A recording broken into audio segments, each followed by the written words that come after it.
Are you struggling for consistency in your sim racing? Does your iRating look like a roller coaster? If so, we have good news for you. The way to get more consistent is to first understand what you're doing differently than the professionals. And VRS is the answer. With our competitive subscription, you will have the telemetry, setups, tutorials, and everything else you need to fully analyze your driving. Our data packs and the ability to compare your driving with the best in the world will show you exactly where to adjust your inputs, change your driving line, and shave seconds off of your lap times. And our powerful and precise Direct Force Pro wheelbase and precision pedals are being used by some of the world's best drivers, including Peter Berryman, John Robertson, Brandon Trano, and IndyCar World Champion Alex Palou. All these champions agree that VRS hardware is not just the best on the market, it's also priced well below the competition. So if you're looking to upgrade to direct drive and the best pedals in sim racing, VRS is your answer. If you want to get better, get faster,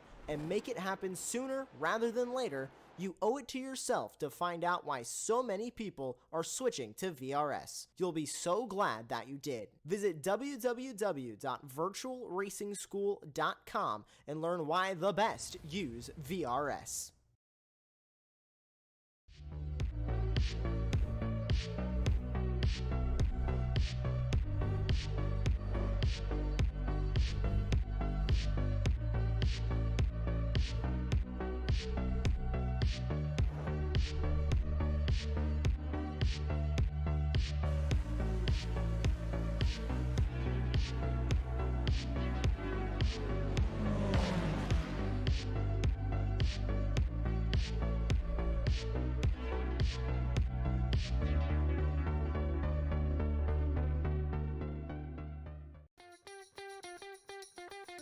Hello and welcome to the Nordic F3 Championship on Apex Racing TV.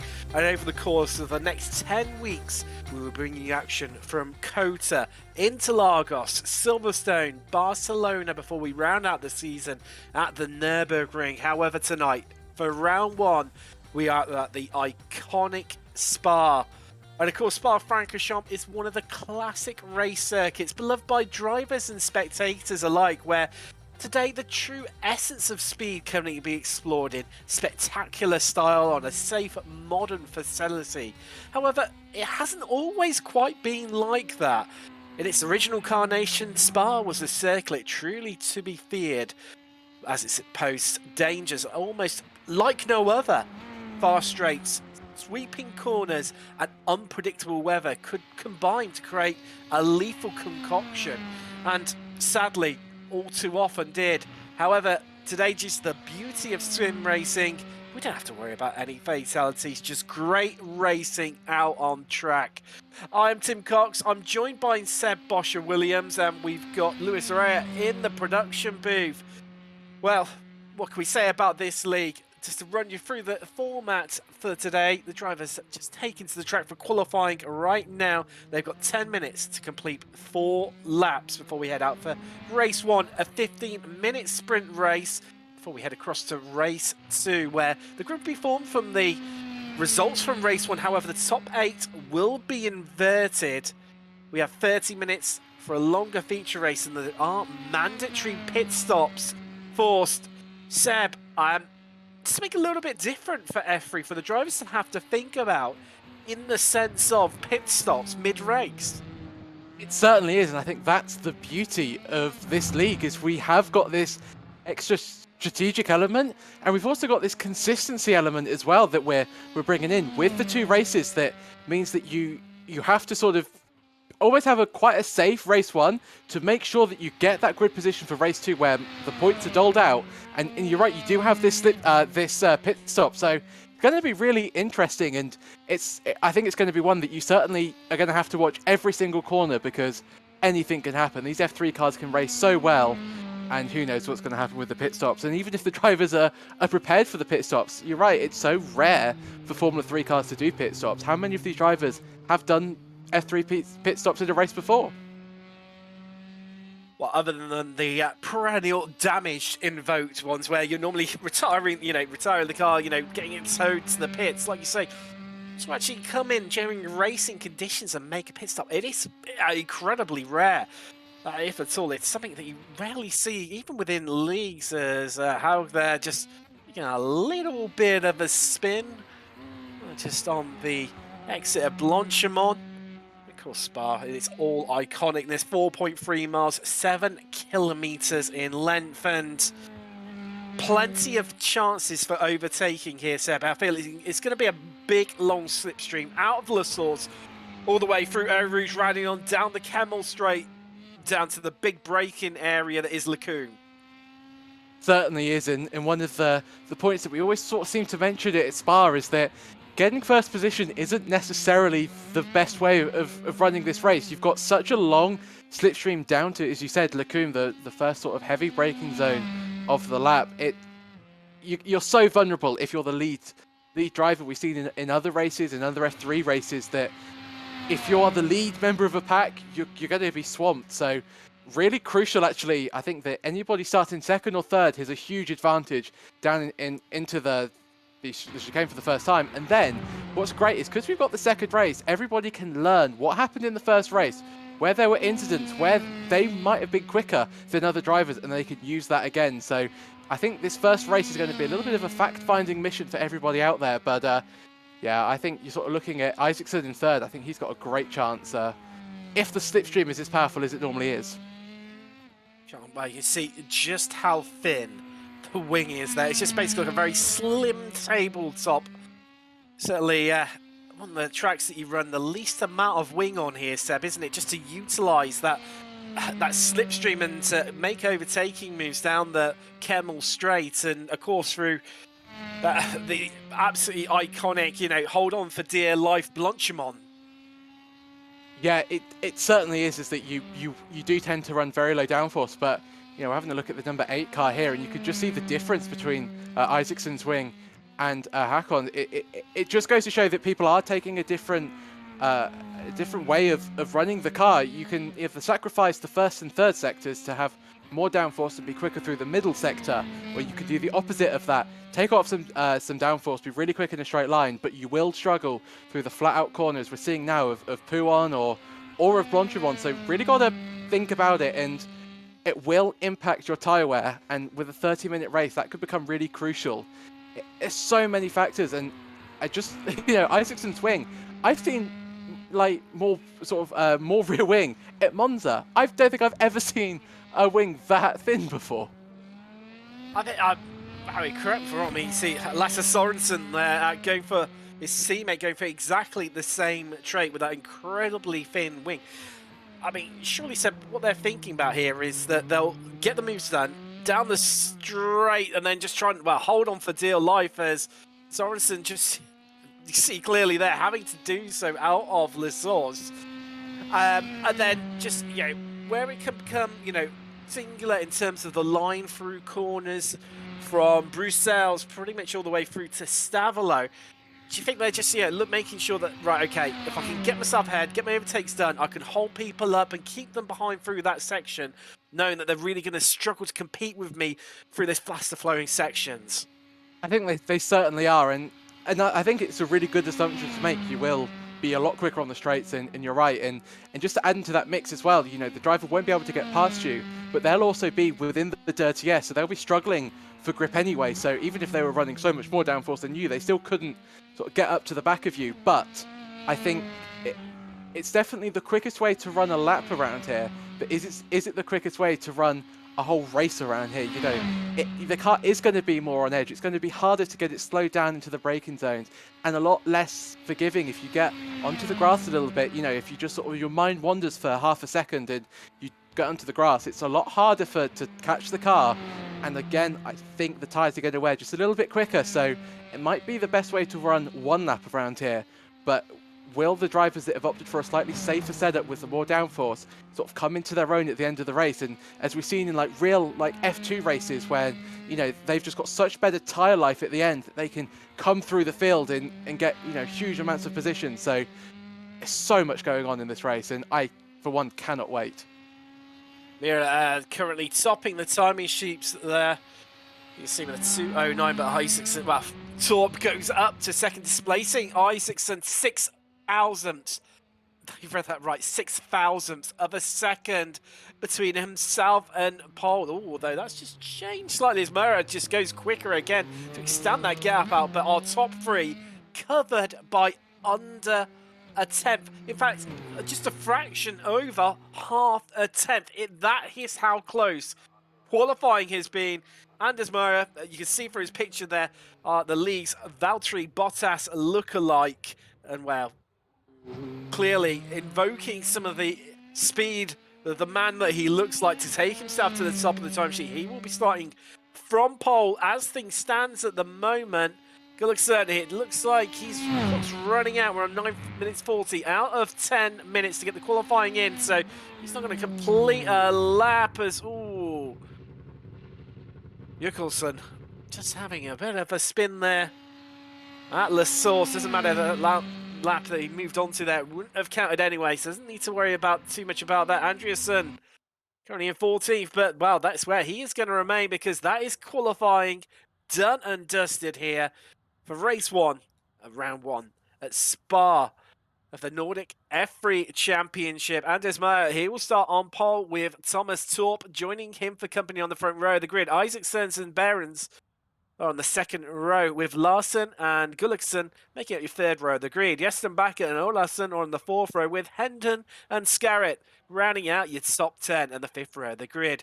Jökulsson and Sorensen, they're on the sixth row with Otterholt and Anderson, 13th and 14th. Sando and Nilsson takes you up to 16th with Tveitan and Halsen takes you up to 18th place. Ryan and Lindo, they round out your top 20 and the 10th row of the grid with Haug and Joachim's daughter take it on the 11th row of the grid.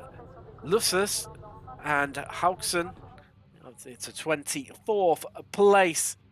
The last few rows being made up of Telstad, Avisand, Restad, Peterson, making it your last complete row of the grid with Eric Jensen rounding out the field in 29th. Last three drivers not setting times during qualifying could prove to be a wise move. Maybe looking to make it some places from any potential carnage and mayhem that may happen on the first lap. Just waiting for the last few drivers to take to the grid before we head out for the 15-minute sprint race, race 1 of the evening here on Apex Racing TV.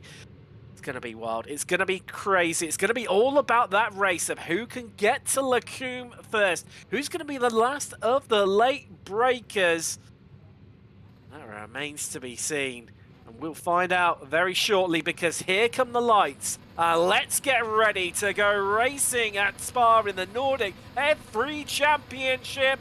And we are away. And you can see the 55 there of Gullickson not getting the best of start, just dropping a couple of places, being swarmed by the IGL coating team, who make up from second pretty much all the way down to 7th place right now. But it looks like, there's a big incident up at La Source. 3, 4, 5 cars involved in that. But Torp, he's got away cleanly. Likewise, our top 5 they've remained as they were on the grid. Yestenbacher's up a place into 6th. And here comes the slipstream. Torp is locked into Meyer as we head down the Kemmel Straight for the first time. Torp's going to be on the outside. He is slightly ahead. Are we going to see a move around the outside into Lacombe? Hold tight, everyone. Here we go, and there's almost contact. And Meyer just about squeezes through and retains the lead of the race here in race 1 in spectacular fashion, Seb.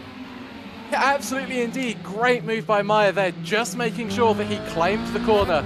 It was his, and just goes to show that this low downforce package is really good in a straight line, but as soon as you get to the corner, Torp just didn't have enough grip to go around the outside, even though he was quite significantly ahead of Meyer there, but really close. Isaacson lurking in the background, he is looking very quick as well. He topped the timing stands in practice, so he has certainly got the pace. And there is a lot of IGL Coatings team drivers on the tail of Meyer. Of course, not a team race at all. Every driver is racing for themselves. I think Pettersson dropping down the order. He's down into 26th place. I think he's had a little bit of an issue. And in fact, he is back to the pits. Two drivers head to the pits so far, Hackerson and Pearson, the drivers, but let's keep on with this battle for the lead. A second covering our top four, in fact 3/4 of us a second covering our top four, under a 10 covering our top two. Torp is locked in like a torpedo onto the back of Maya as we head down to the bus stop for the first time. Everyone just remaining as they are in an orderly fashion. And surely, Seb, this is all about just biding your time, waiting and playing it safe, knowing that the Kemmel Straight is coming and you can get your move done there. It certainly is. I think if you're really desperate, I think you'll be starting to making moves at the bus stop. But I think if you have the ability to play it safe, you certainly will want to and get that run down to Lacombe, because it's such a powerful slipstream. But Torp lost like 4/10 in the braking zone. Maya able to go deeper onto the brakes and carry that speed through the bus stop, and that is crucial. But look at Torp, he's coming really close. He's going to pull out once again, and we're going to see a repeat of lap 1. I think we certainly are. I think we are indeed. These two will not give each other an inch, but somehow Torp swoops down from the outside, shuts the door in Maya's face, and takes the lead for now. 3 minutes complete, lap 2. And your order is Torp from Maya. Isaacson is third. A bit of a lock-up there into Bruce Sales. Behrens, he is fourth. Larson, fifth. Gullickson, sixth. And then Jester and Backer, Olason, Hendon. So top 9 remaining pretty much as they were, barring our top 2 from the grid. Sorensen rounding out your top 10. He's had a crack start up 2 places. Not as good, though, as Jensen in 18th place, up 11 places. Well, I say up 11 places now. He's just had Nielsen just sneak past him. He's now up only 10 places. Likewise, Grebstrad and Talstad both up 10 places as well. Cracking opening laps for those 3 drivers. As you just see here, Sorensen just locked in a bit of a battle with Jakobsen. Certainly is, and crucially for race number 2, Olafsson is your race effectively pole sitter. He is in the prime position for that reverse grid pole, which is perfect for him. So if you're Hendon behind him, Sorensen or Jakobsen, you are really going to be wanting to make it up to 8th place, and then 8th place no further is Hendon. Takes that coveted spot from Olafsson in the braking zone of the bus stop. Well, Olafsson been able to come back at him down the main straight and into Lacombe. Actually, he's looking a little bit under pressure from the car behind. In fact, that's Sorensen under pressure. So all a change at the moment, and everybody seems to be sort of within a second of the car ahead. So everybody's getting that lovely benefit of the slipstream. We've had a few cars that have had some issues. We had at one point, it was 5 cars in the pits.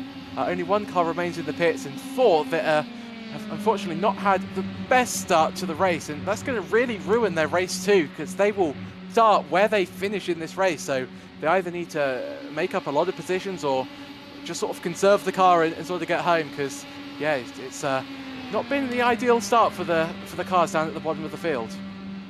Now, since Torp has managed to get past Maya, he's really pulled out a decent gap. It's now to around about 7/10 of a second. You see this battle in the midfield, well, the front there's Torp, but ooh, let's take a look at the replay. This is what happened at the start, Seb. Wow, you see there, all action at the start. Certainly was. Sorry, I'm not quite getting the replay, so I'll hand over to you on this one, Tim. That's no problem. You see how they're just drivers caught up in the opening laps there. It was, well, frantic start to say the least. We just see our top 3 stream through. They're starting to break away a little bit now from Behrens, currently in 4th place.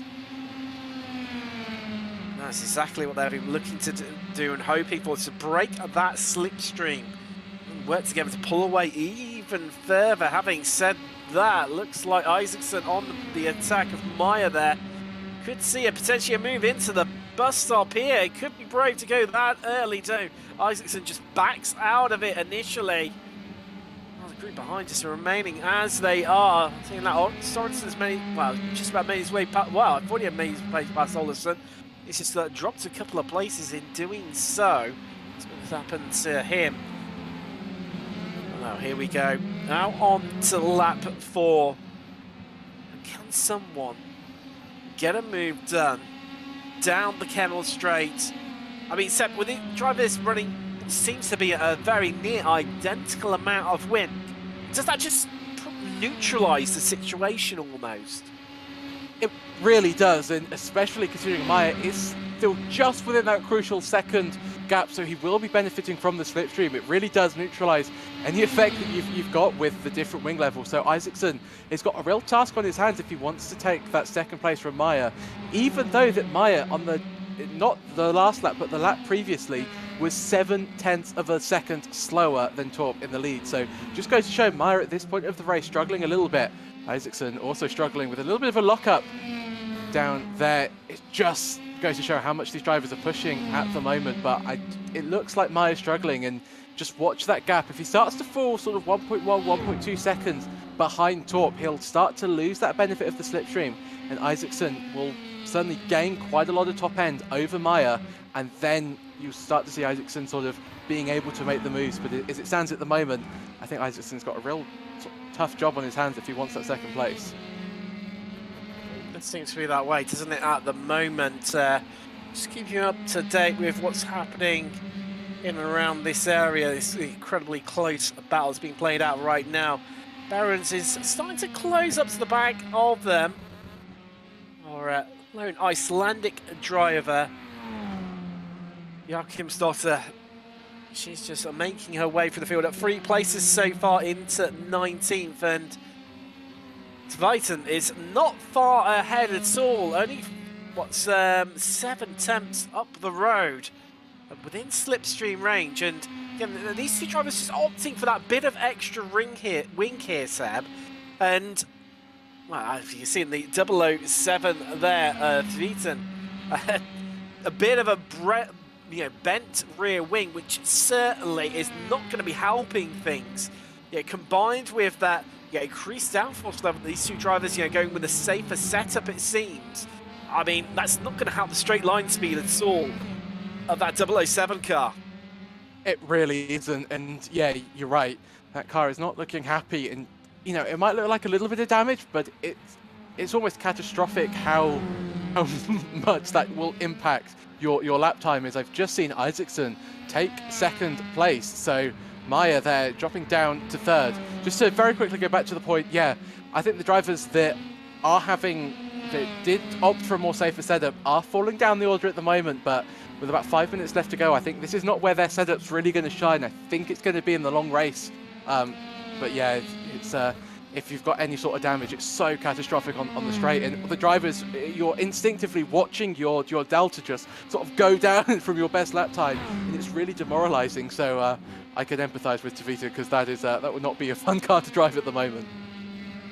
No, I mean, like you say, 2/3 race, this is completed. 10 minutes on the clock, 5 minutes remaining. Oh, Isaacson just having a little bit of a drift around there, and you can just see how loose that rear end is on his car, the number 77. Incredibly treacherous, but if you can hold on, Seb, then, if you saw him do so through Vanges, then it just benefits you, and so much through that straight line speed, as you mentioned, really starting to pull away from the cars ahead. And worth mentioning, the drivers each have one fast repair each, so they do have that within their armoury. However, it's the amount of time that you lose from the stopping in the pits here at Spa. Quite a lengthy pit lane, as we see Berenson. So Berens has got Larson and Glickstrom right behind him. Right now, this battle for 4th is really hotting up, and I think they've spotted, the time is running out here, running out of laps, and of course the longer lap here, Seb, invokes less opportunities to get the move done, because you come around to those places, lesser amount of times due to the long lap length and lap time. Really does, and we've been talking about how effective the Kemmel Straight slipstream is into Lacombe, and that's mainly the best overtaking spot. As you hear Berens actually on the limiter, just how quick these cars are going. You can hear it bouncing off the limiter, and I think behind him, Larson, or just ahead of him now, Larson had a little bit more a little bit more length in the gears, which I think was helping him. So, and Behrens just changed that a little bit before race 2, because that certainly cost him a spot there. Well, he could be on to lose yet another place here. Gullickson find his way through. He's not going to really struggle through Bruce Housen to come out of No Name. So looking at their clock here, Seb, I reckon they've probably got about... This is going to be close. They've definitely got 2 laps left, including the lap they're on. They might even have a third potentially. I'm just trying to look at where Torp is on track. This is going to be quite close as to how many laps we've got left, and so how much fuel people, have people accounted for that extra lap? I think that could be interesting to see come, the end within the next lap or so. Have enough drivers got enough fuel in the tank? They're starting to come up to, you see from the track wrap in the top right corner of your screen right now, they're starting to come up to soon back markers. That is Haraldson. They're starting to come up onto the rear end of, having the best of starts. He's caught up in that early on Ferre and finds himself 9 places down from where he started, and just backs right out of it, letting the stream of cars come through, and that looks a little bit close for comfort there between himself and Meyer, Seb. It looks like he just nipped the front end off him. I mean, it can be deceptive, the camera angle, of just how close it actually is compared to what it is in real life from the cockpit. Yeah, I don't think that's the ideal way of letting people by from Haraldson there. I mean, I think the intentions were really good, didn't want to sort of interfere with the top 3, which is a really nice thought to have, and you certainly don't have to do it, at least with the iRacing rules. It's not like in Formula 1 blue flag when it's, you have to get out of the way in 3 waves of the flag. It's more of like a gentleman's agreement that you do, but doing it in the middle of the bus stop is asking for more trouble than it's worth, I think I'll put it. So yeah, everybody got through. I think you're right. I think it's probably a little bit of a deception from the camera angle, but I think if you're Meyer, you're probably thinking that was a little bit closer than it needs to be, but no damage done. It certainly didn't affect the race in any way. We've seen in other races and other championships that, blue flags can sort of dictate a race win, and that hasn't done to Meyer, so I don't think I'll be too upset, but yeah, hopefully for race 2, as it's longer, we might have more blue flags that people just don't let people go in the bus stop, at least not like that. Just having a bit of a look down the field, Sorensen currently being pressed right now to ride on board with Jökulsson, trying to find a way past the clock ticking down here at Spa. Just looking at it, I think I think this is gonna be potentially, I'm just having a little look, I think this might even be our final lap set. It's been pretty close where Torp is against the clock. Yeah, I think this is going to be our final lap here in race 1. There it is, definitely. We've clicked over to 15 minutes. So Torp just has to negotiate the bus stop before he takes the checkered flag of what's been relatively asserting victory after he got ahead of Meyer early on. He's just pulled away, and he is your victor here in race 1. Isaacson second. Meyer comes home in third after starting on pole. Just having a look down the field of, we've got some close battles coming in here. That's the 80 there. Sonson just pipping Jökulsson to the post. To see Andreasen come across the line in 13th there. Scarrett maybe a little bit disappointed by that one. Grefstrad up 12 places. Your biggest pace climber is the number 37 for a cracking result to come home in 15th. As we see a lone Icelandic driver, Joachimsdatter, comes across the line. She does it in 17th place. Some of the drivers you've got a feel for, just caught up in that first lap action. Sandu being one of them, down 9 places. There's another battle right to the line here between these two. Ryan trying to chase down Jensen, and here we go into the bus stop. A big lunge on the brakes, up the inside from Ryan. Oh, and it's lost the rear end in spectacular fashion. Wow, so that was all or nothing there. Really was, and I thought Ryan had got it, and I think, I sort of thought as he went through the breaker zone, he's not going to be able to slow that down, and then he did. I think just a little bit of too much speed into the corner. Jensen took a really wide line into the bus stop. I think he was thinking that there's no way you're going to make that apex, so I'm going to almost drive off the track to the outside and then just sort of snip back. And it worked. He did a great job to maintain that position. But Ryan there, I mean, it's sort of one of those moves that you can kind of do. You know, Linda is so far behind the number 31 car that, you know, Ryan didn't have anything to lose by making a move. I mean, his pride was hurt, but that was kind of it. So, yeah, it's always nice to see those moves. No contact made. It was hard racing. It was that was a really enjoyable first race, wasn't it, Tim? That was really nice and clean and yeah, it was. I really enjoyed that. Yeah, it was a nice way to introduction into the championship, and well, definitely a interesting one as we just head across into session between the two races. Let's take you through your race results from race 1. Thomas Torp taking the first victory of the season with Isaacson in second, his teammate and Racing Labs esports driver Anders Meyer coming home of the last podium positions in third. Kjetil Larsen in fourth with Jakob Behrens, his teammate, right behind him in fifth place. Gullikson, the privateer, in sixth for a trio of IGL Coatings drivers. Yesterbacken in seventh, Hendon and Olasen taking up to ninth. Then it was a trio of privateers. Sorensen rounding out your top 10. Jokkelsen 11th and Otterholt in 12th. Andreasen of Aladdin Oil in 13th with another IGL Coatings driver. Scarrett, he was 14th with Grebstrad of Ignium Motorsport in 15th. Nilsson of Aladdin Oil in 16th. Then it was, as I mentioned earlier, our lone Icelandic driver in the series, Joachimsdotter, Hell Racing in 17th with Telstad in 18th place. And then the last two drivers within the minute mark and relatively close to finishing. Lufsus in 19th and Sveten in 20th. Then we've got Jensen and Ryan. Well, we saw how close they were coming into the bus stop on the final lap.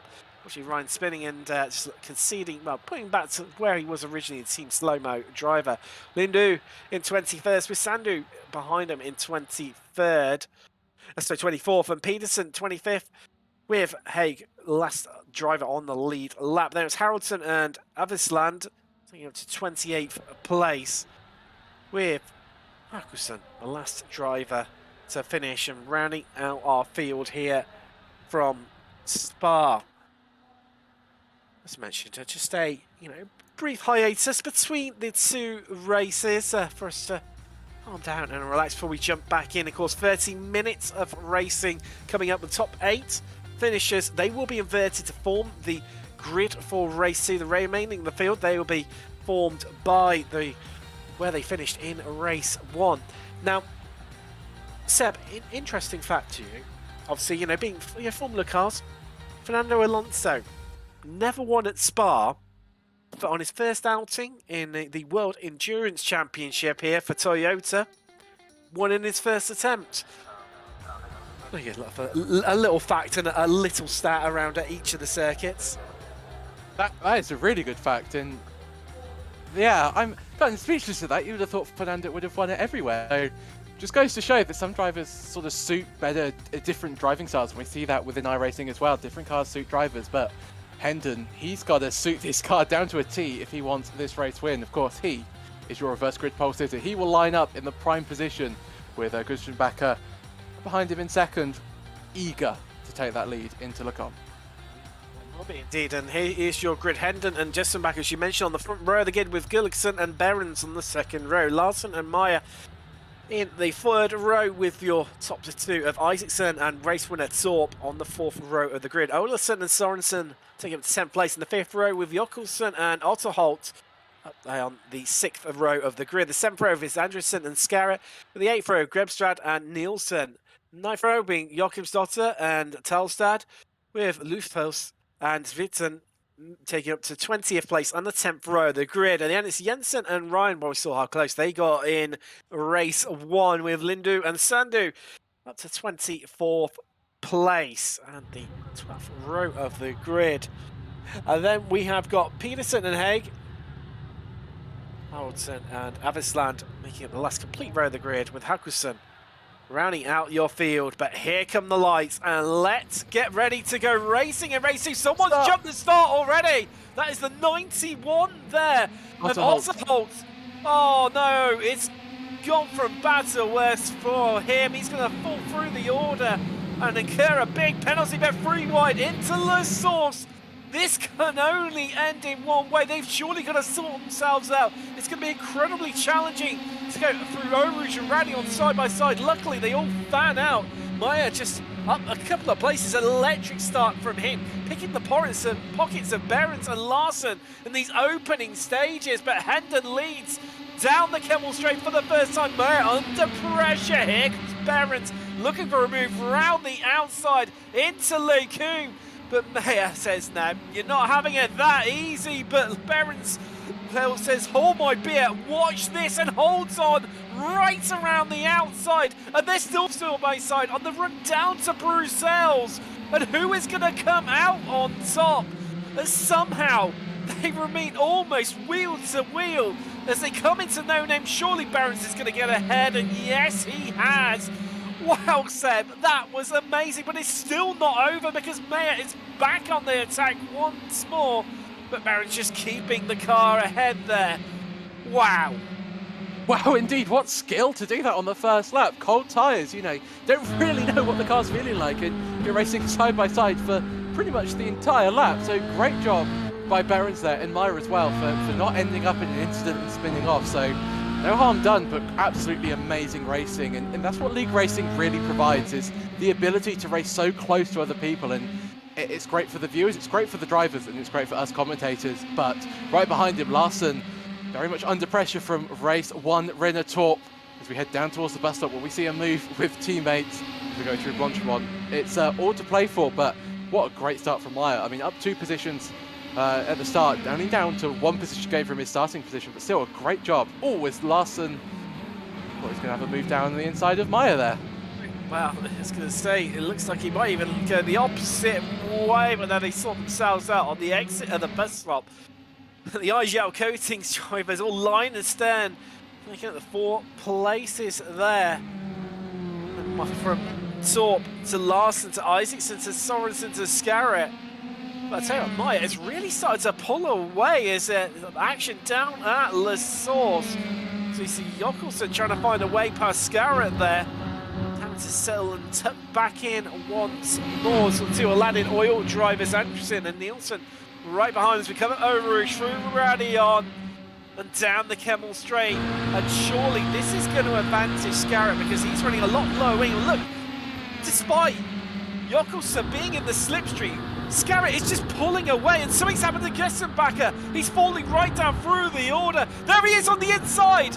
And Lecoum, he's come off the track and he's all the way down through the field as he's waiting to find a gap to rejoin the track.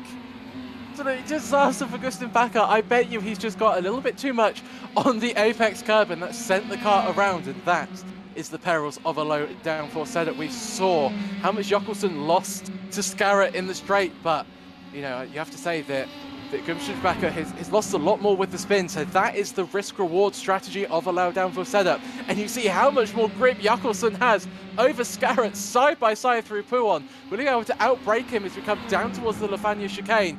Yes, he can, right around the outside. What a move from Jockelson. That is amazing. Wow. I mean, it just goes to show what they're having, the higher downforce setup, where it pays dividends in this section of the track. And if you don't get the move done here, you're going to be in a whole world of pain come the Kemmel Straight, because, well, as we saw at the start of the lap, the way that Scarrett was, you know, despite Jockelson being in his slipstream, Scarrett was pulling away from him. And we see Scarrett having a bit of a fight back, but Jokkelson's going to be able to hold on a bit tighter. Jeez, that higher downforce setup down onto the brakes, into the bus stop, and wow, Jockelson just keeping hold of. That's Behrens on the left-hand side of your screen. Something's happened to him. Gullickson, he's into the pits as well. It's all action. Something's happened near the front. Myers up to second place. Torp up into third right now. I think Mayer and Berenson have had a little bit of a coming together. They were super close to each other at one point, and I was keeping an eye on it, and I think Berenson's come off worse. So I think something's just happened down at the bus stop.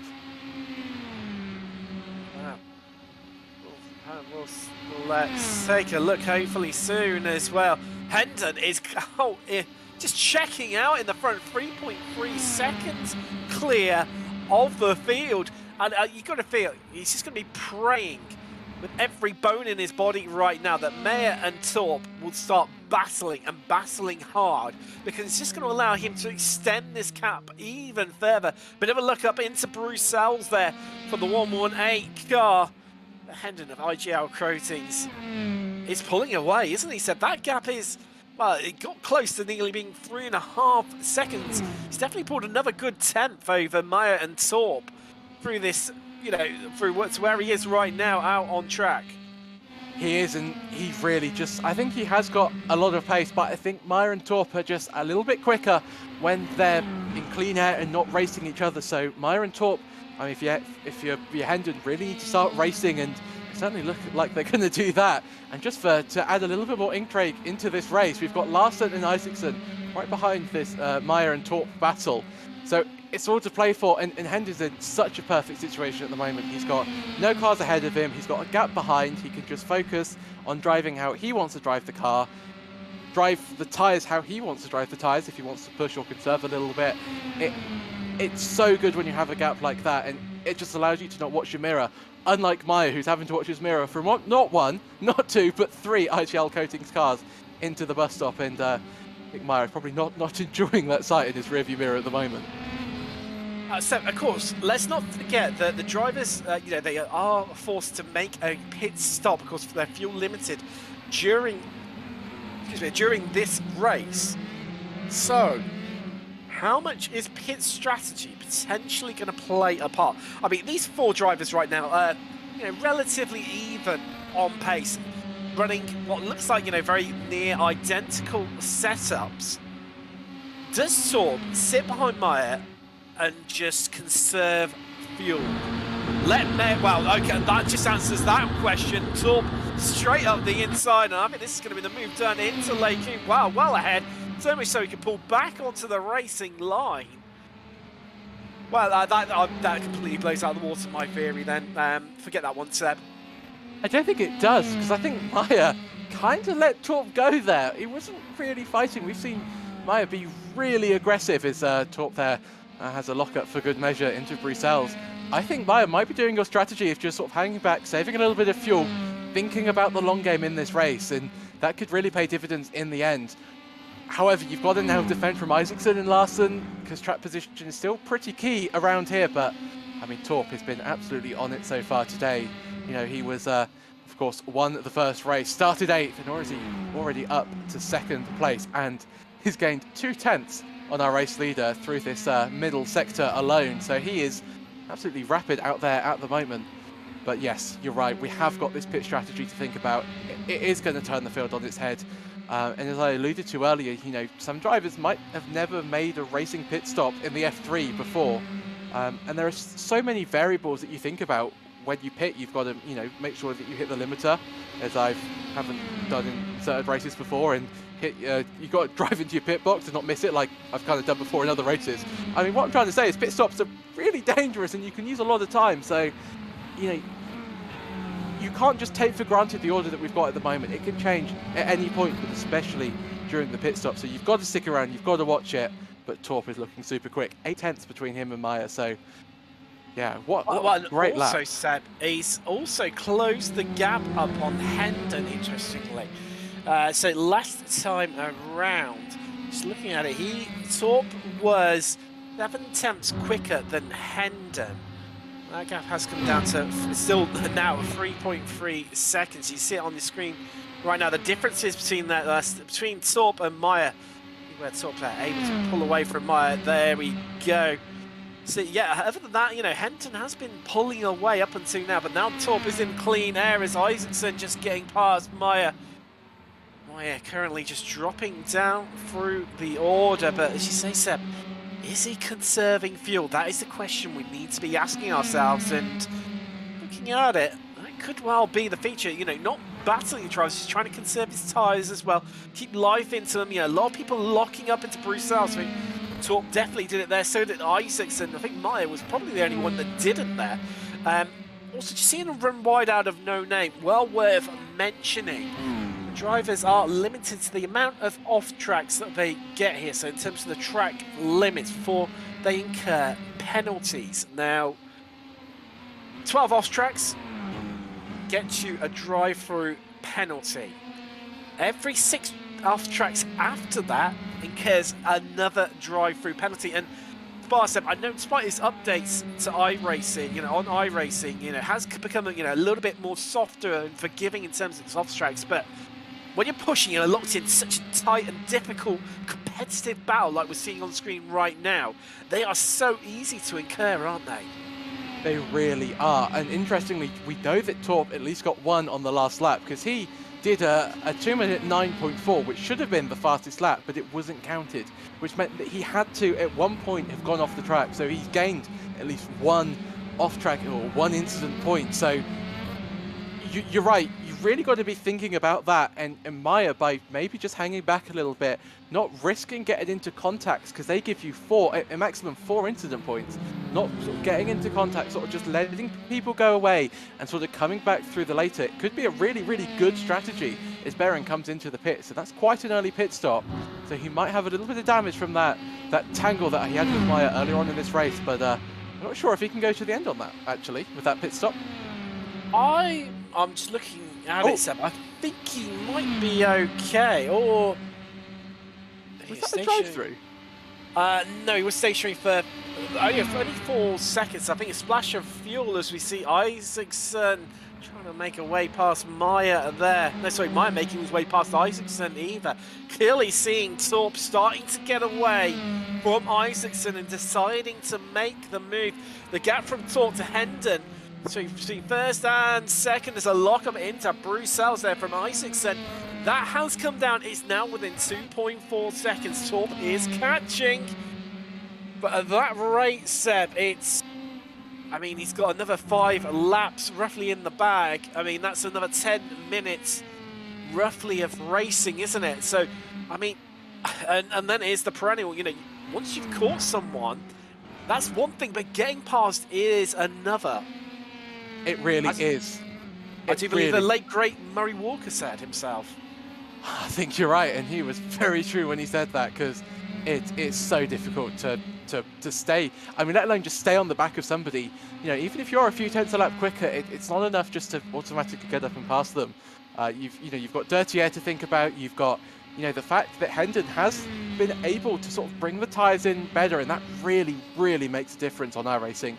There is so much tyre strategy, and anybody that's been racing and or doing practice for the Nordschleife for 24 knows how important it is to bring tyres in slowly, and Hendon's been able to do that. He's been in the lead. He's had nothing to worry about, and Torp, he's had to race for his positions. He's been making those mistakes, locking up a little bit, but Torp there, he was 1 second, actually 1.1 seconds quicker than Hendon on that last lap. So Hendon, struggling for pace at the moment, might just be looking at his relative and seeing Torp barreling down towards him, and he can certainly see him in his mirrors now. But Hendon, so Torp, I think, has got quite a challenge to catch up and pass Hendon. But if that gap is coming down by the sort of gaps that we're seeing at the moment, like 1.1 seconds, it's certainly easier than the sort of like 4 or 5 tenths we were seeing a few laps ago. Lasse Sorensen, he is into the pits. He's just heading out now, so he's down to 16th because of it. Harrelson, you're currently your highest climb up 15 places into 12. Likewise, Peterson as well. He is up 14 places into 11th, and our highest place gain is altogether 10th place. Ryan, he is up 12 places so far. You see a bit further, he is further down the field. All these rises all together, 10th, 11th and 12th, Ryan, Peterson and Haraldson. See another cracking battle here. That looks like we've got a place change. Potentially Vieten Vieten just backing out of it a little bit there against Andreessen. Running out wide through no name. And of course, your highest place sitter of drivers that have pitted so far is 15th place, Jakob Behrens. Currently, as mentioned, 15th place for IGL Coating. So keep one eye on him to see how meters over the next few laps. Of course, going with that early pit strategy on lap 5, 2 laps ago. Has it been an inspired move? Or will it not work out for him? Well, we will find out. We're at half race distance, so we'll find out in another 15 minutes time. Has it worked for the Norwegian driver? As Peterson's just got past Ryan there. I've seen that from our timing software, so good move from him. But I'll tell you what, Ryan's having a bit of a fight back here. And look, Haraldson wanted to join in the fun as well. To come down through the bus stop. And that is a couple of cars, actually. Scarra and Nielsen both taking to the pit lane. Likewise, Andreasen heading in as well. Wanting to get out of this fight. Sveeten. Sorry, Ryan just getting the move done on him. Well, I thought it was going to be from Haraldson. As they come side by side down the hill to Eau Rouge. It looks like Ryan's going to hold off the advances of Haraldson. But for how long? Because this is where the slipstream kicks in, and you'll expect to see Haraldson launch his way past like a rocket ship down the Kemmel Straight. Ryan forces into the outside. He's going to have to hope that he's had a lot more momentum. He's going to get the slipstream, actually, of Peterson ahead of him, and this looks like it's the move done. And around the outside goes Haraldson and up into 9th. Great move by Haraldson. Talking of moves being done, we have a new race leader. Torp is back in the lead after his almost dominance in race 1. He has overtaken Hendon, and Isaacson also has made his move past Meyer. So it's Torp, Hendon, Isaacson, your top 3, and don't quite know what's happened to Henson, because he was doing a great job, and his pace has kind of just fallen off the last few laps. As we have a look at the replay, and this is how the move was done to him. Standard slipstream move from Torp. Hendon forces him to the outside, but I mean, from that sort of move, you know, you just can't deny the inevitable. Hendon, I think, knowing that himself, and let's say just a back out, slot back onto the racing line. Torp already pulling out nearly 8 tenths over Hendon. What sort of pit strategy are these drivers running? That is the intriguing part. Hendon gone, so has Torp gone maybe with a little bit lesser fuel to invoke a slightly different pit strategy, but we'll find out probably in the next couple of laps. Isaacson, a new fastest lap of the race for him, a 2:09.15. Start picking up extra points as well. Peterson, he is into the pit lane from 8th position. Haraldson elected to carry on again, likewise with Ryan and Sveeten. Heads into the pits too. Now, as he mentioned, Jakob Behrens was the driver to keep an eye on, the first driver to pit. Now he is up into 10th. So start to make progress as the drivers who were ahead of him take to the pits. Looking at it, Seb, you know, pit lane transition time, you're looking at around about 31, 32 seconds. Now, by my reckoning, this puts Jakob Behrens right in to the fight at the sharp end. Yeah, I think so too. I think Behrens, if that is true, that's a mega stint from him so far. And I think looking at his times, he hasn't necessarily been the quickest driver on track. You know, Isaacson setting that really rapid fastest lap time 1 lap ago, but Jakob Behrens has just been really, really consistent. He's had clean air. He's had nobody really around him to bother him, and he's just been setting really consistent laps. And, you know, Torp has been quick, but he's also had to get past Hendon. He's had to race with Meyer and Isaacson. So I think Behrens has played a little bit of a blinder at the moment. And we'll have to see, will Torp try and extend this gap, or will he feel the need to come into the pits earlier? It's all to play for. I'm really loving this added pit stop. It makes the racing just so much better.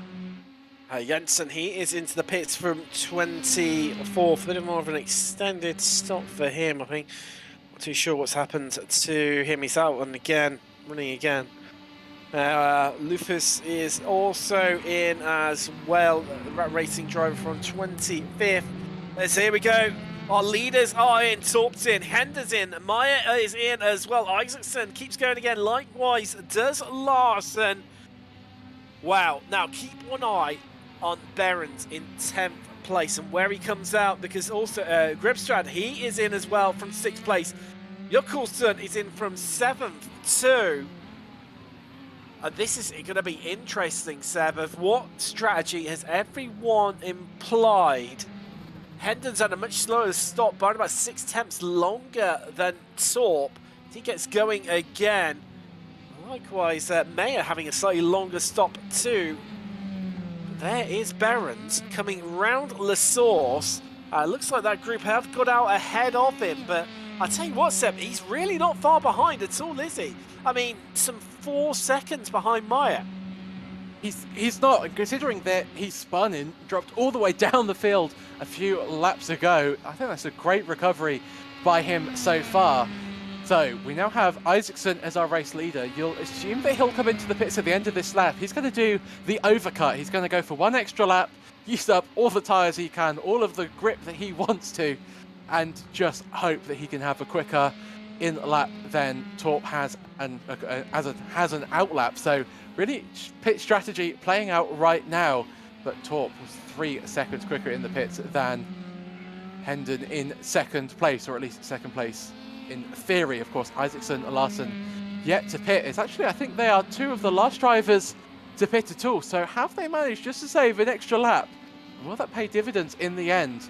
They're just heading around to the final sector now, so we should see them in the pits at the end of this lap. And let's see what's going to happen. So Nielsen's just got past Peterson for 11th place.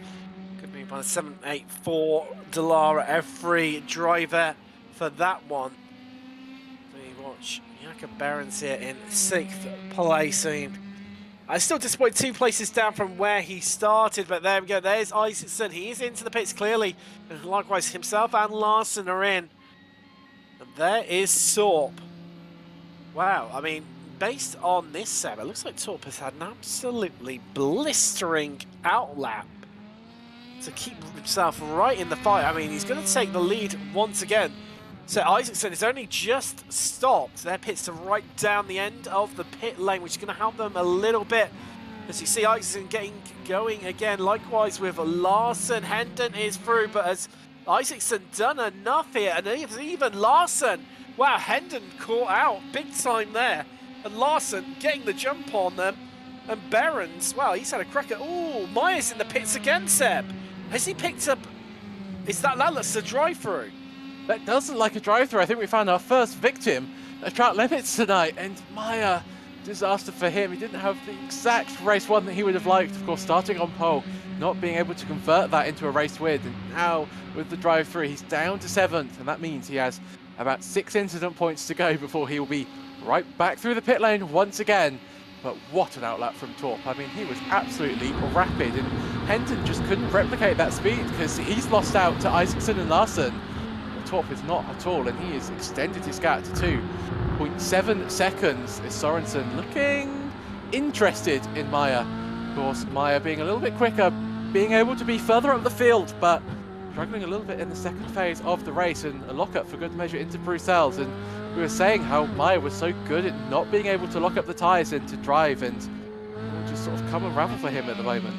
Well, of course, I mean, well worth mentioning, it's going to play a part at this stage of the race. Like I said, the new tyre model that the F3 got at the start of this season. I mean, we are now, not 3 weeks into the season, so it's not quite so new. You know, drivers have used time to acclimatise themselves to it, but tyres do really, start to go to grade during the race. As Gillickson has got Nielsen side by side with him, and they almost touch wheels. Wow, and somehow is Gillickson just about going to hold on. Well, I'm not sure how he's managed to do that, but he's had to succumb there to Nielsen.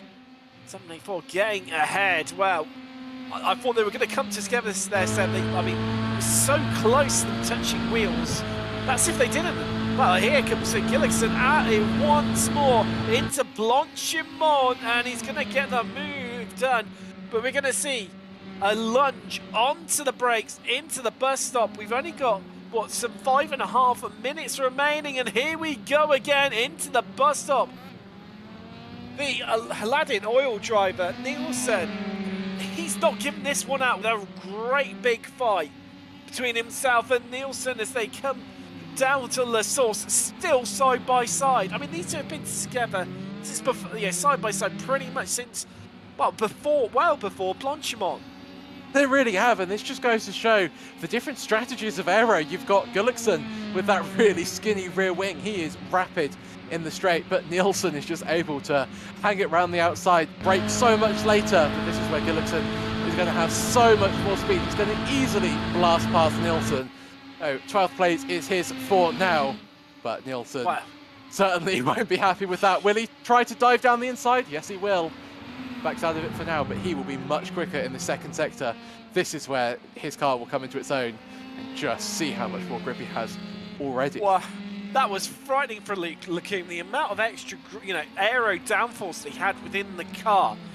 The way he was just able to come back there on the end, midway through Leclerc and into Malmedy was almost quite scary, and I think it almost caught him a bit by surprise as Nielsen was. So Gullickson was, almost didn't even realise that he was coming, and Nielsen having to take a little bit of evasing action. You see once again that gap closing right up here, where the downforce counts through this middle part of the track as they come through the chicane of Fanges and run down to campus now. You see just how much more of a tighter line that Nielsen is able to take, but the fact that Gullickson managed to keep him behind Bay for now. But surely this is going to be his place to keep. I think so. Whoa. Well, you should say that, Seb. Scrap that. As that slow down.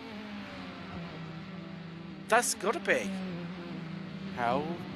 That is it's a really hefty slowdown. I thought he would have maybe burnt through it by now. Is he? I'm just trying to have a little bit of a look, Seb. No, I mean. Pulling into the pits, the pits. Yes, of course, he stopped on lap 2. I mean, you said about it at the time, Seb. He's running out of fuel. Wow. He's out of fuel. Absolute craziness at this race. He's got damage at the front for good measure there. And you just saw the the long roll down the pit lane. Of course, it's uphill, which won't be helping if he is indeed out of fuel. But disaster for Gullickson. He was looking so rapid. Is Tevitan trying to go around the outside of Blanchimont, which he does very well. The number 68 car of Avetsland down the inside into the bus stop will be a great move if he can make it stick, and has to back out of it for now. But great racing all around so far. And just sort of to make a point of it, we've had really close racing, but no contact, no understeering into other people. It's just been super clean. What a great race to watch so far, and let's hope that it continues for the next 2 minutes and 10 seconds. As you say, that is all we've got left. I mean, looking right now where Torp is our leader, just left on the clock. It's going to take the white flag, so they're going to head out to the final lap when he comes across the start-finish line. But these two just starting their penultimate lap. Locked into a right battle, and Ackerson, that lower downforce, just able to keep hold of that place over Asfand. They came into Lacoum through Malmedy. That is his place to keep in that number 14. Scandinavian driver through Bruxelles and looking very comfortable right now. As we mentioned, just over a minute left on the clock here. Torp leads from Isaacson, Larsen in third, Hendon, Behrens in fifth, Grimstad in sixth, Mayer. Looks like drive through hurting him, he's down to seventh. Sorensen eighth, Jokkelsen 10th, and Skerrett in the last place inside the top 10. But also Holt, this looks like he's going to get the move done. That Guinea rear wing clearly helping him through Blanchimont. But what can Lindu do to come back? Well, I think the answer to that one there is nothing. And Alterholt, he is through and up into 16th place, clearly. Is indeed, yeah, it just goes to show. And I think I was a little bit wrong with my assumption that the higher downforce would sort of come into its own in the final part, as this is the final lap. So this is Thomas Torp's final round this round this track. He's done a great job, but Isaacson just catching him a little bit. I think he can really challenge him for the race win now, but Torp been pretty outstanding today, hasn't he, Tim? I mean, there's not many other words that you could use to describe this race for him. He's been pretty clinical, hasn't he? When he's lost that first place, he's come back and, you know, kept his cool and got back out in front. I think Maya is going to be the driver who's probably going to leave here, probably one of the most disappointed. Had clear raw pace, you know, showed it during qualifying, but under race conditions hasn't quite worked for him.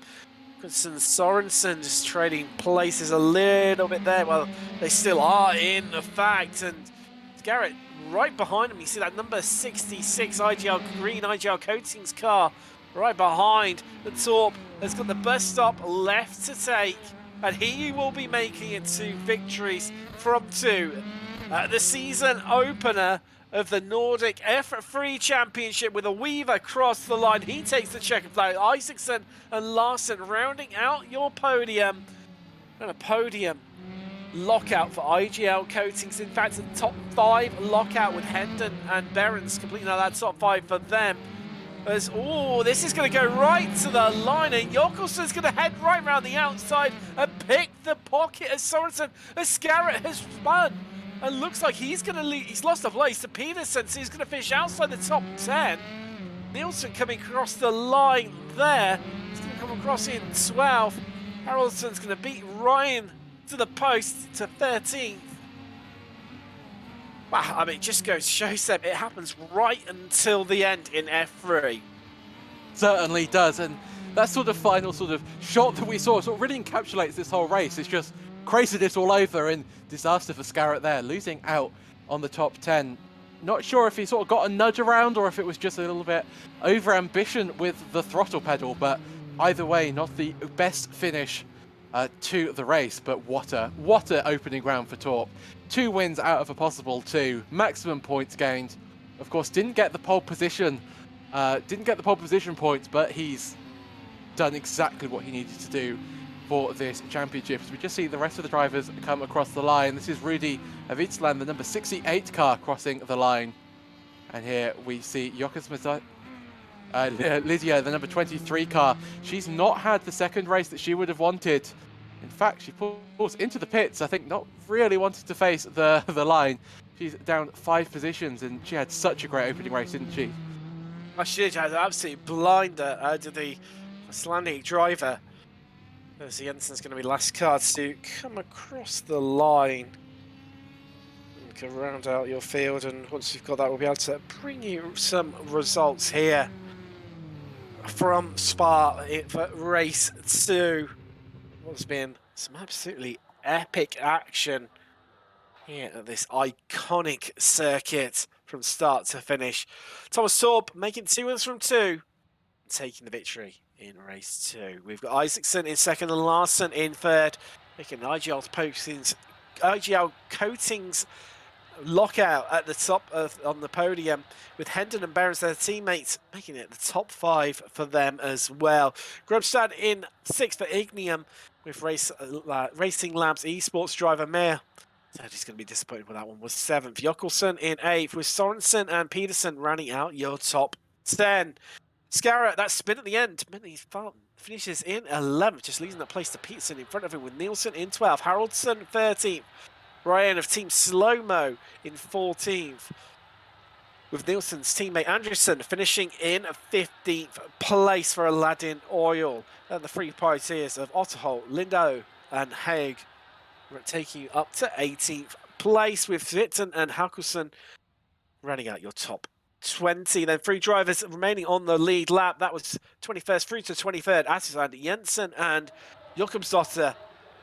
And then a lap down for Lufers, Gullikson and Olasson, with retirements coming in the form of Sandu, Jessenbacher, who we lost all the way back on lap 1, and Talstad, and make it past the opening lap.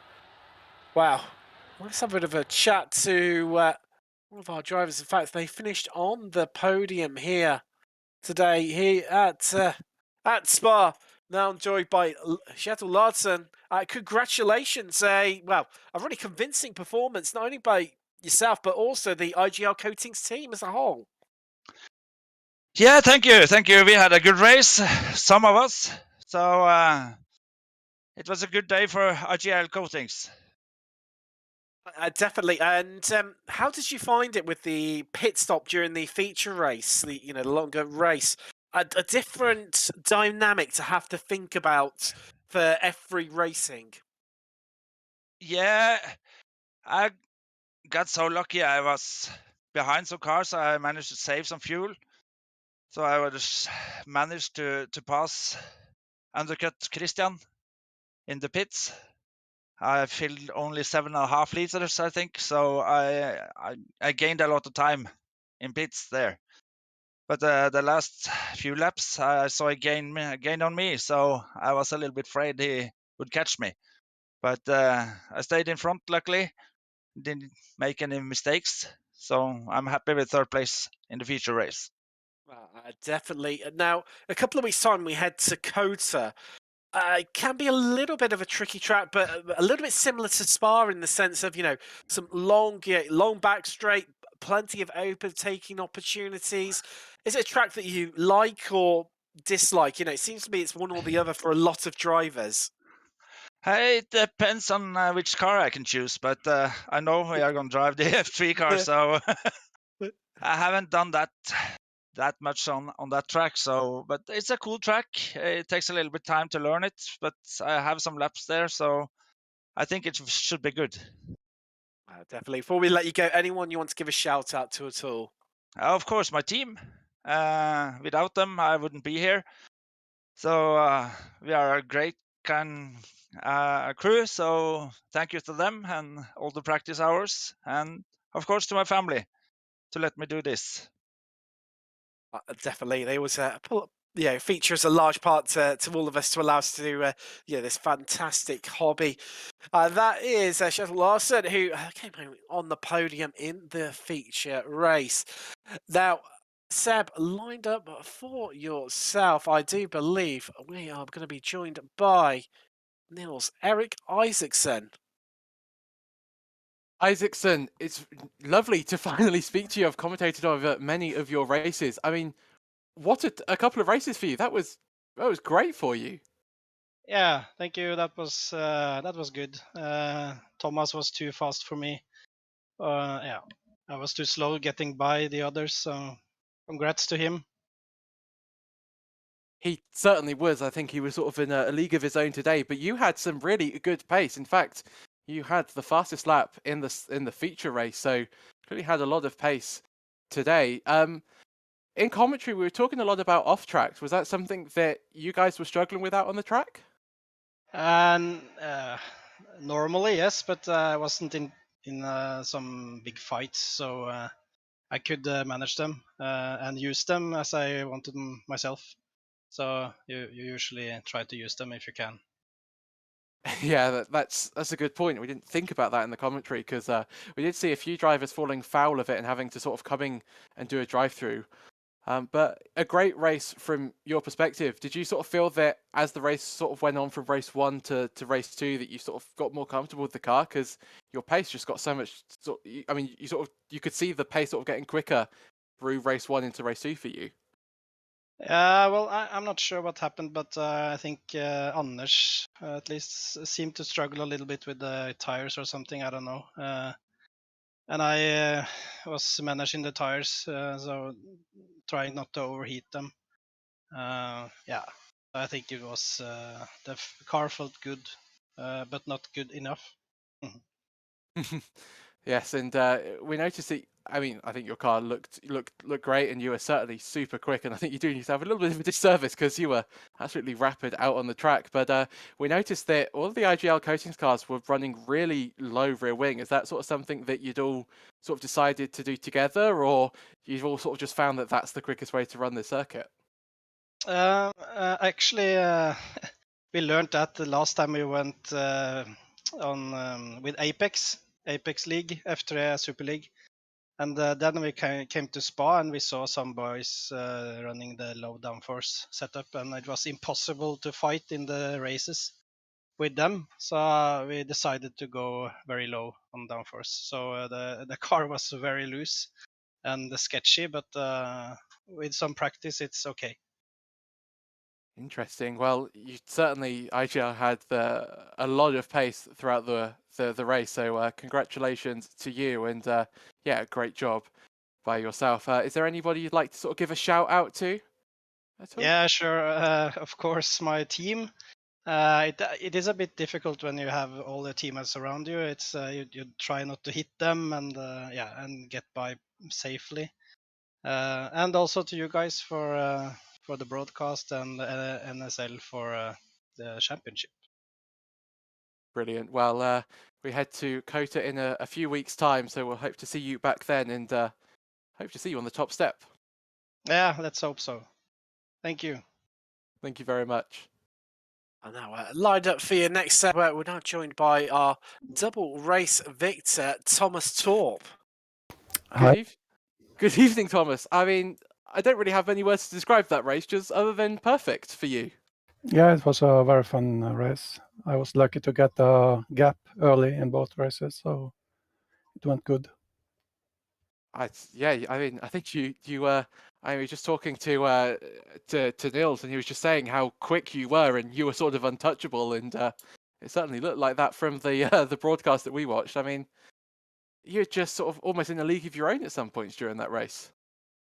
Yeah, it was a perfect race, and I had a good setup for the car, so I was very happy. That's brilliant. And I mean, how crucial was it for the race 2 to get a good start and a clean start? Because it looked like you really nailed the start in race 2. Yeah, sure. I just wanted to stay out of trouble and managed to avoid a couple of accidents. And I saw that Christian had a big lead, and luckily I could catch him pretty quickly before the pit stop, so that was perfect.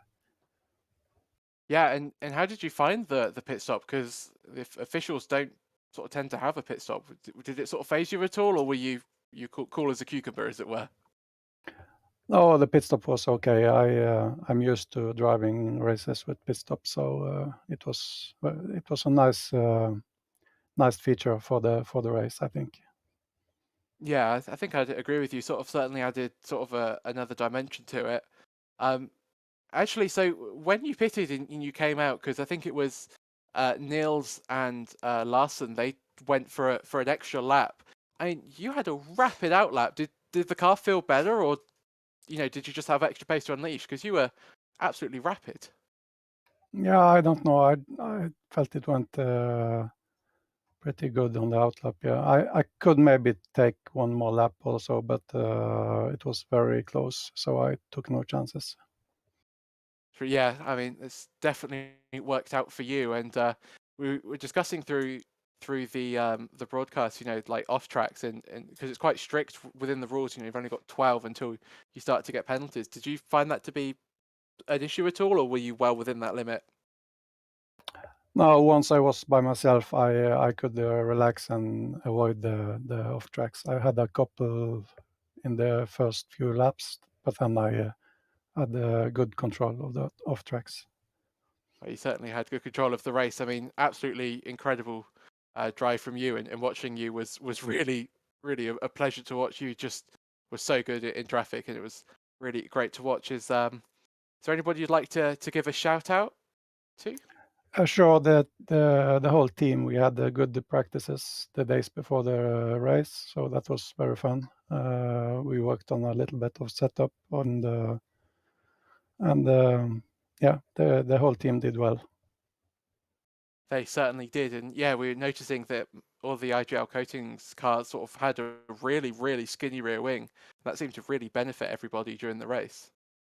Yeah, sure. I think we found a good compromise about the wings for top speed and also a little bit of grip in the infield. So that felt very good. Brilliant. Well, it certainly paid dividends. So congratulations to you for your amazing race 1 and race 2, and we look forward to seeing you in Kota in a few weeks' time. Thank you. Yeah, that is Thomas Torp making a perfect start to the season with 2 victories from 2 here at Spa in round 1 of the championship.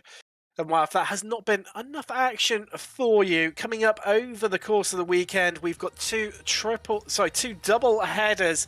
Saturday night at 8 p.m. GMT sees Apex Racing Academy F3 VRS Super Series return from the mighty Mount Panorama.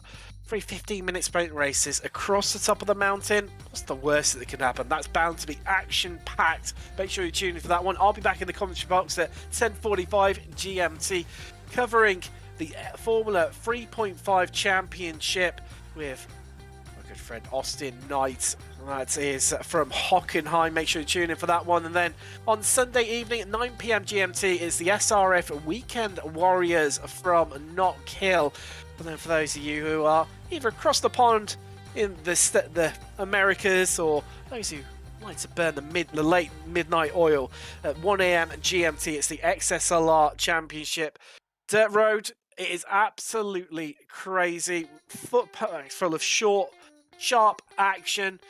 And well, as we saw from the previous round, it was absolutely mental. Well worth tuning in for that one if you're in the Americas, or most certainly if you fancy having a bit of a late night on a school night. Well, Seb, so much to take away from there. Obviously a double victory for Torp, but equally some really strong performances up and down the field. What was your favourite moment from today? Oh, I think that's a really difficult option to pick, really. I think I'm going to sort of cheap out with this. I think I'm just going to say the whole race as a whole, both races, just how clean they were, which I always really like to see, and how the race was just so close and really enthralling and engaging. So I think I'm going to take the easy way out and say both of the races were my favourite moments. But I love the fact that up and down the grid you've got, many different stories, many people that really had some really good races in both race 1 and race 2. And as the championship moves forward, these people that are sort of lower down the field but are more consistent could play dividends in the championship at the end. So it's still all to play for. There we go. Seb Bosher-Williams sitting firmly on the fence there, nice and comfortably, and not providing any definitive answers, but who could argue with him, to be fair. It's been absolutely epic. I've been Tim Cox with Seb Bosher-Williams. We've had Lewis Araya in the production booth. Thanks very much for tuning in. We'll see you in 2 weeks' time when the Nordic F3 Championship returns from the mighty Circuit of the Americas.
Are you struggling for consistency in your sim racing? Does your iRating look like a roller coaster? If so, we have good news for you. The way to get more consistent is to first understand what you're doing differently than the professionals. And VRS is the answer. With our competitive subscription, you will have the telemetry, setups, tutorials, and everything else you need to fully analyze your driving. Our data packs and the ability to compare your driving with the best in the world will show you exactly where to adjust your inputs, change your driving line, and shave seconds off of your lap times. And our powerful and precise Direct Force Pro wheelbase and precision pedals are being used by some of the world's best drivers, including Peter Berryman, John Robertson, Brandon Trano, and IndyCar World Champion Alex Palou. All these champions agree that VRS hardware is not just the best on the market, it's also priced well below the competition. So if you're looking to upgrade to direct drive and the best pedals in sim racing, VRS is your answer. If you want to get better, get faster, and make it happen sooner rather than later, you owe it to yourself to find out why so many people are switching to VRS. You'll be so glad that you did. Visit www.virtualracingschool.com and learn why the best use VRS.